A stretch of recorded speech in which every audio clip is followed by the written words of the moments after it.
Hello everyone, I am Shaista Ansari and this is question number 6 of exercise 11.1 and this is class 7th maths. So in this question we have to given a wire is in the shape of rectangle.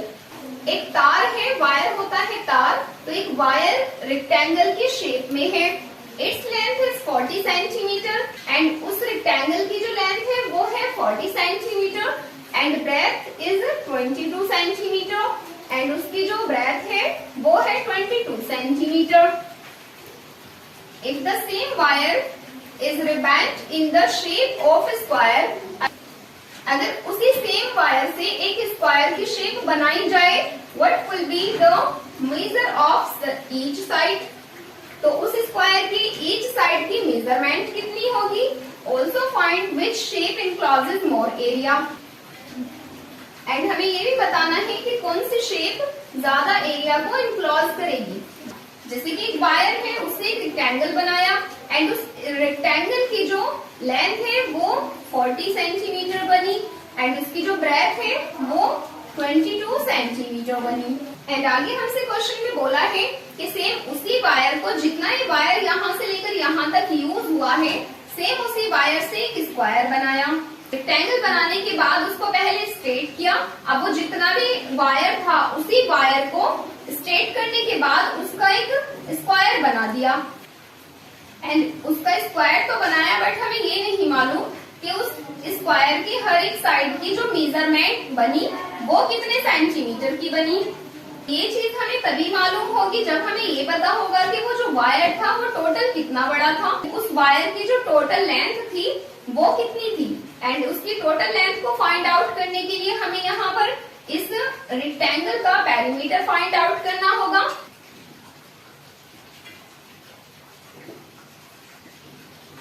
तो perimeter of rectangle का जो formula होता है वो होता है 2 into L plus B and 2 into L plus B में यहाँ पर हम इसकी वैल्यू को पुट करेंगे.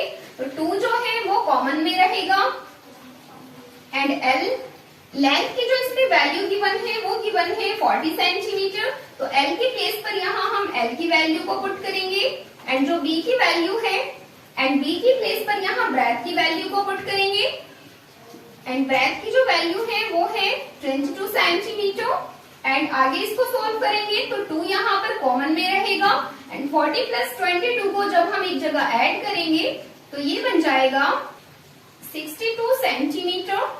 एंड अब यहाँ पर ये 2 जो है वो इस 62 के साथ में मल्टीप्लाई हो रहा है, तो यहाँ पर ये मल्टीप्लाई होकर के आएगा 2 2 4 and 2 6 12.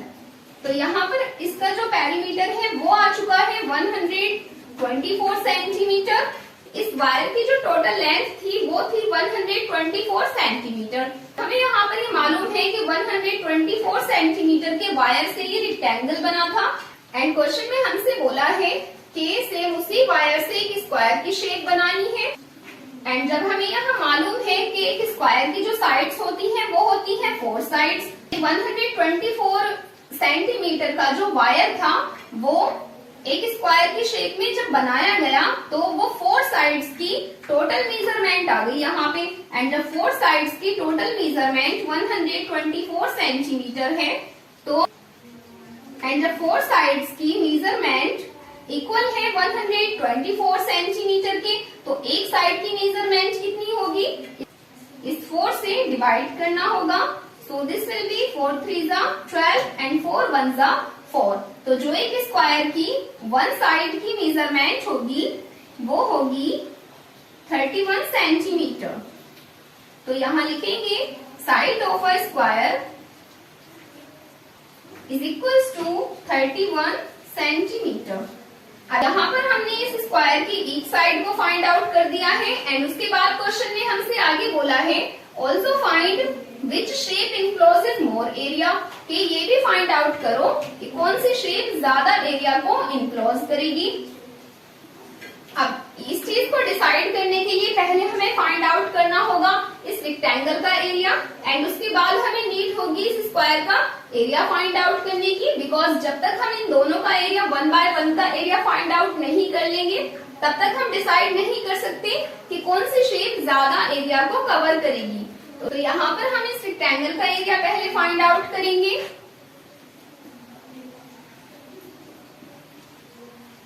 And area of rectangle का जो फॉर्मूला होता है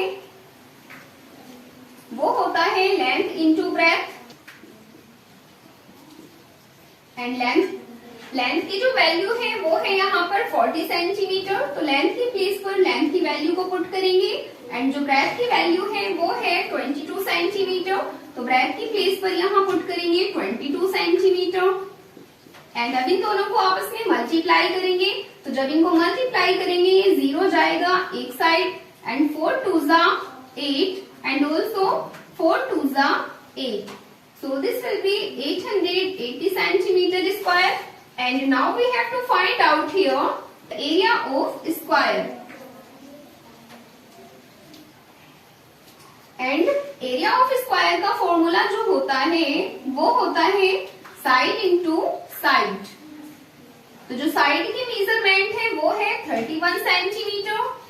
31 सेंटीमीटर को यहाँ 31 सेंटीमीटर से ही मल्टीप्लाई किया जाएगा। तो जब 31 सेंटीमीटर को 31 सेंटीमीटर से मल्टीप्लाई किया जाएगा तो ये बन जाएगा 961 एंड सेंटीमीटर का हो जाएगा square.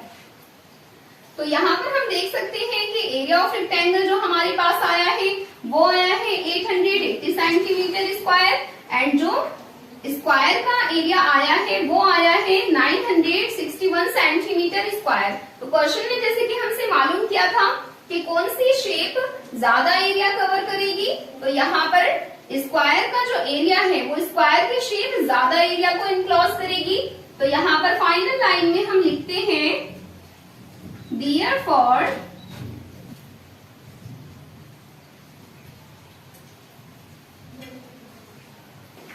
the square encloses more area.